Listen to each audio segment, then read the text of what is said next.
What's up, you guys? It's Graham here. So I have a really special guest on the channel today. He is the tech lead from the Tech Lead Show, brought to you by the Tech Lead. That's right. I'm an ex-Google Tech Lead, and I am the Tech Lead. Do you have a name, or is it just the Tech Lead? I do have a name, but oftentimes people will forget that I'm actually a Tech Lead, so I prefer if people just call me by that title. Okay. Now, the funny thing is, I found your video almost a year ago. Passive income, how you make $40,000 a year by doing nothing. That's how I found your channel, and that's how I started watching your videos.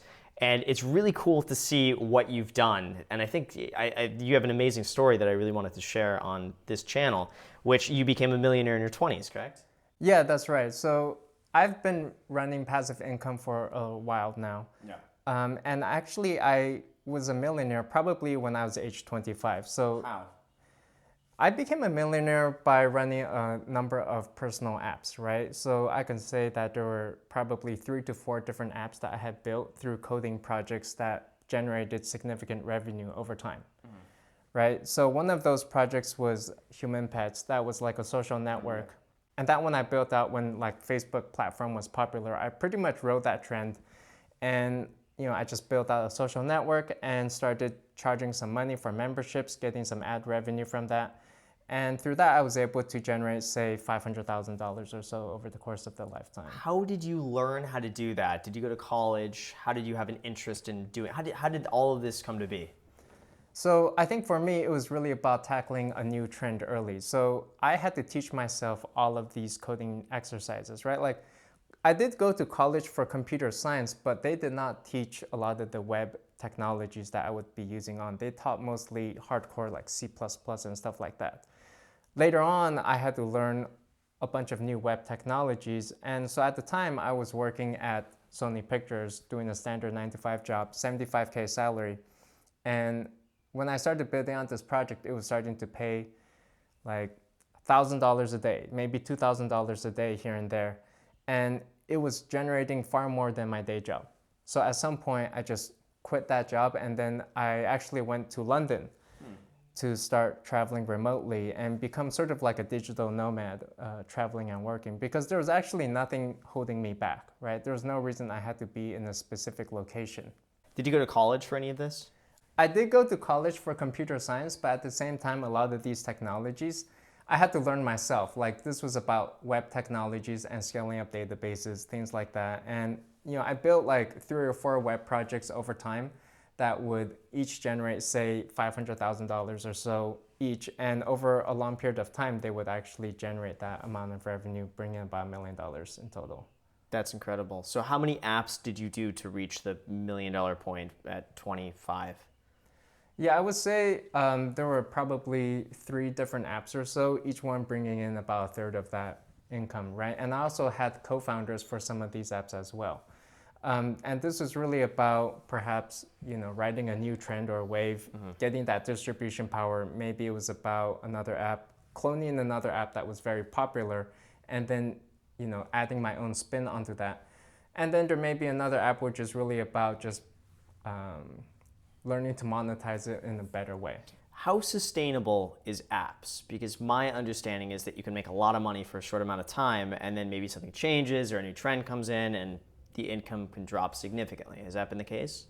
Yeah, so apps are not very sustainable at all. And these days you can say that, for example, YouTube shows may be the new app, right? Like, I feel that people are not making so many apps anymore.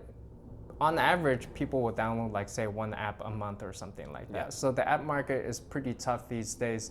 But what is pretty trendy these days is, say, being an influencer and then pushing and then gaining that distribution power through platforms like YouTube, Instagram, or Twitter. Yeah. So after you made all of these apps, at what point did you then start working for Google? So for me, I was building out these apps, and some of them have been profitable for a while. And there was one set of apps that I had converted over to an iPhone app. And that's when I started learning more about iPhone technologies. And then that's when I applied to Google and got a job there. But the interesting thing was that I had been doing this when I was actually in Japan. So I was over there working remotely, working on my own stuff. And the app market was pretty tough, right? Like, some of this stuff would be doing okay, but iPhone apps that's kind of a tough area to be in. And then at the time, I had also met my girlfriend who would become my wife.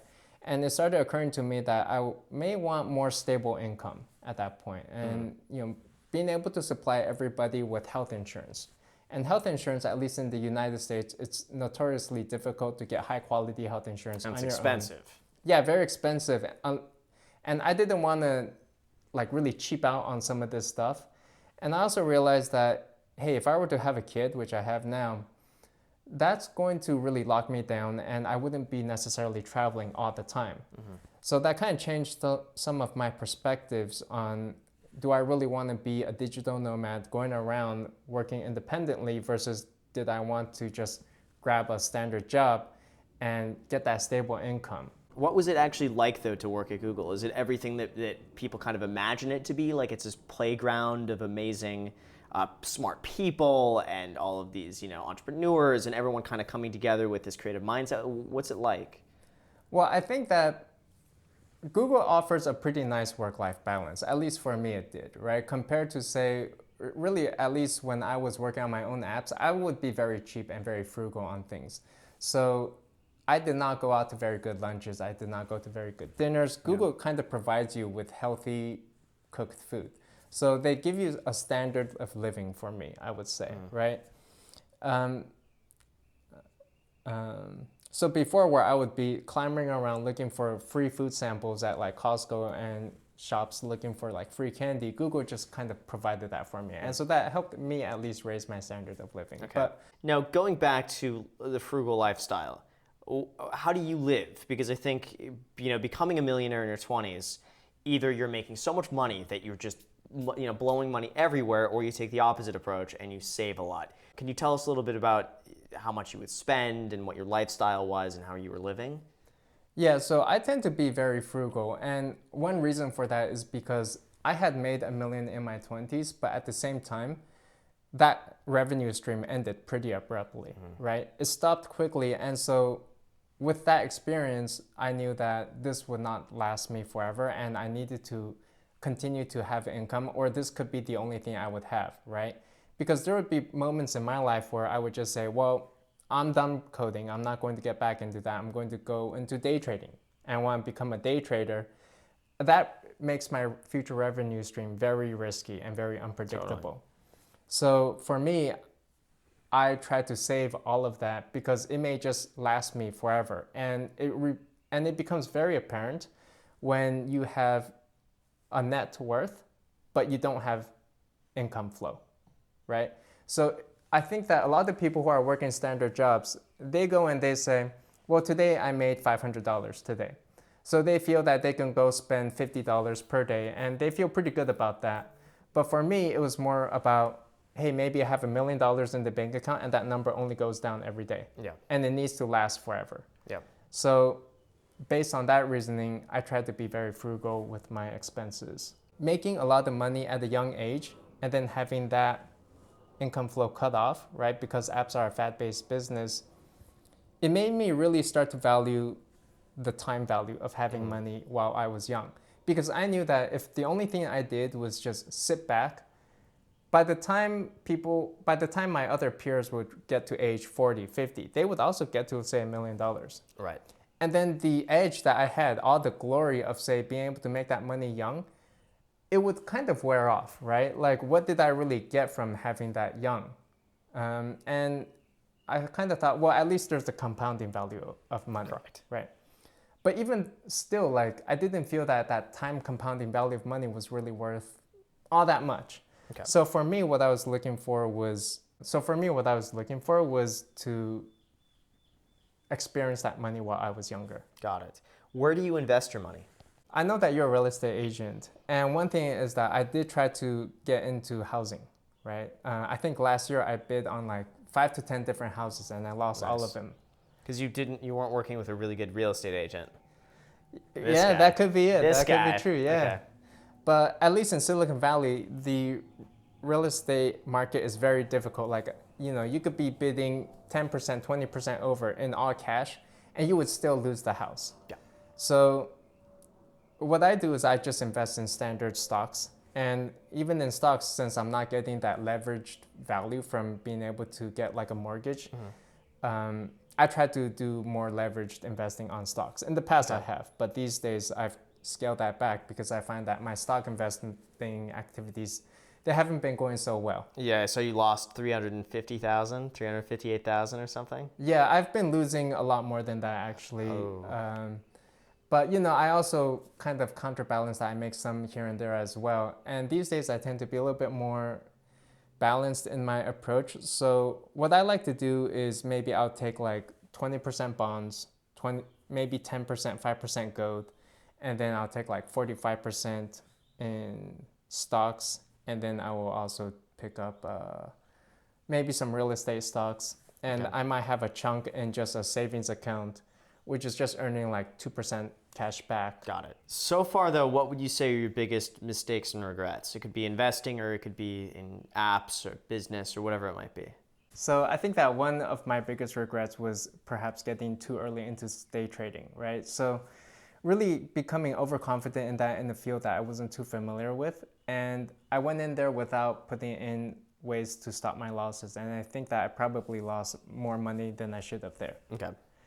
I think that another mistake I had personally for me was that perhaps I wish I perhaps got into running some of my own businesses a little bit sooner and focusing not so much on the tech, but on that marketing portion, right? So what I would do is I would spend a lot of time working on coding, making websites and stuff like that. But the thing is, a lot of these platforms for distribution were already pre-set up, right? You could be using YouTube. I got into YouTube probably pretty late.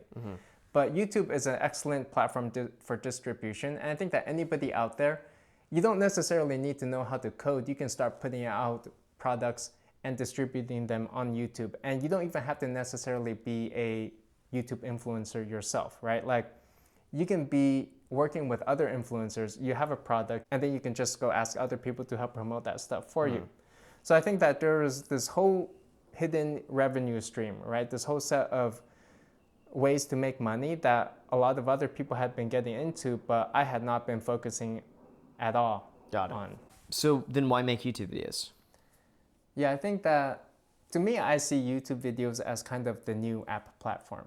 So throughout most of my career, I've been looking for platforms with wide distribution, like say the Facebook app platform in which I can be creative and push out products that I might find interesting. Right, so the way I see it, YouTube is kind of the new platform in which a lot of people are spending their time on. And it just seemed like a good area for me to start building out an audience there. And I think it's overall good for business, and I can, help promote what I think may be interesting and also teach some of my experience that I have learned over my years of coding. Yeah. Do you think YouTube is going to have more longevity than, let's say, apps, which obviously kind of peaked and plateaued a little bit? Do you think YouTube might continue expanding even further because it's, almost like a TV? What are your thoughts on that? Yeah, I think that the age of apps is kind of over, I would say, right? Like apps have really matured these days. And back in the old times, I think that people looked at apps and they thought that they were a very cool technology and everybody was downloading them. Right. But these days, that friction, it's too high, right? Like you have to go there, you have to download an app, whereas YouTube is already there. And you can just start watching video, getting content, getting value out of that. So I think that for me, the way I see it, that, for example, coding is still a very good skill, but it's not something that you see so apparently. It's not like you create a website and drive users to the website. Right. It's not like you create an app and drive users to the app. It's a little bit more integrated these days, I would say, with maybe like you go watch a YouTube video or an Instagram post, and then from that you get driven to an app or something, or a landing page, and then there's some code there that helps facilitate all of that flow. Okay. So then what would be your advice for anyone watching wanting to become a millionaire in their 20s? What would you say? Now's your chance. Yeah, so let me put it this way. I think that with my current YouTube channel, a huge portion of the revenue that I'm making is actually driven through affiliate marketing, right? And oftentimes people will come to me and they'll just say, hey, there's this awesome product that they've built and they want to promote that. And then they'll come to me and then I will work with that person and we may do like a revenue share and promote that, and it makes good money for all of us. And that is something that can be done so fast, right? This is the modern way of marketing products. So I think that if you're young and you want to get into the modern way of how businesses are run, and you can get this going very easy and fast, you either start like a YouTube channel, right? And you start driving other people's products, or you can come up with your own product in whatever niche you may think is interesting, and then go to these influencers and have them help promote your product. This is what @millionaires have essentially evolved into. You have the influencers and then you have the products, and together they can push sales. I think one other key thing to keep in mind is when you're young is that your youth, your time is very valuable and something that you need to treasure here, right? Because at some point, I think that everybody will be pretty rich when they get to age 50, 60. It's not rare for you to see like a millionaire in their 50s or 60s or 70s, right? But those people, they would probably be willing to trade a lot of their own wealth, maybe like hundreds of thousands or millions of dollars, to just be able to age 1 year less or to be able to become younger. So your youth has value there. And so I think for me, at least one takeaway I had was that when I was making money in my youth, I also made sure to try to realize those gains during that time. Because if I just sat around and waited like a standard person and got to retirement, all of that earnings that I would have made would not have been worth that much, because everybody just starts accumulating money towards the end. Got it. So it's really about taking advantage of opportunities when they come up and making the most of it. Yeah, that's right. And really prioritizing that time value of it. So to me, it's important to recognize that I like to always think about my assets as a combination of time, money, health, and energy, right? So you have the money portion, of course, but then not everybody has time to use that money and to enjoy it. Not everybody has the health for it. And then that youth portion, the energy portion, is when you're actually young and able to jump around and enjoy that money, maybe go traveling, maybe go, backpacking in hostels and stuff like that. That's also a key portion. If you get to your old age, then you don't have the means to enjoy that money. Yeah. Perfect.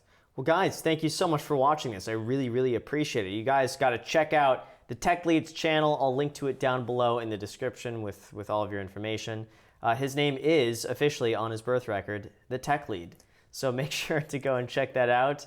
Thank you again for watching. If you want to add me on Instagram, I'll plug my Instagram right here. Thank you again for watching, guys, and until next time. And remember to smash that like button with your avocado toast. Destroy it with the avocado toast. Thanks, Ann.